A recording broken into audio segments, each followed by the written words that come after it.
Pulingiz ko'p bo'lib katta odam bo'lib ketsangiz, ustozingizga nima sovg'a qilgan bo'larsiz? Nasib qilsa, Xudo xohlasa, ota-onam bilan umra safariga jo'natgan bo'lardim ustoz. Ko'pdan beri Ozod ustozimizni BMW M5 olish orzulari bor. O'sha orzularini amalga oshirgan bo'lar.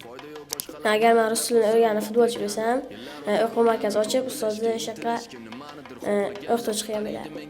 Pulim ko'payib ketsa, ustozga mashina sovg'a qilaman. Kelajakda yaxshi shifokor bo'lib, ustozimga ko'pgina rahmatlar olib kelmoqchiman. Shuni o'zimdan eng katta sovg'a deb bilaman. Men kelajakda yaxshi shifokor bo'lib, ustozimga umra safariga yo'llanma olib bermoqchiman. Mashina. Ko'par.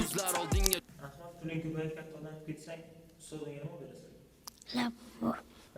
Labo. Nima bu? O'yinchi. Ha? Labo nima? O'yinchiq. Katta bo'lib, ishlarim zo'r bo'lib ketsa, Koreyaga borsam, ustozimga 12 sovg'a qilaman. А что, так можно было, что ли?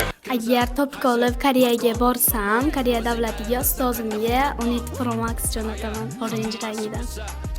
Agar pulim ko'payib ketsa, Dilshod ustozga biror joyga chet elga dam olishga yuborardim.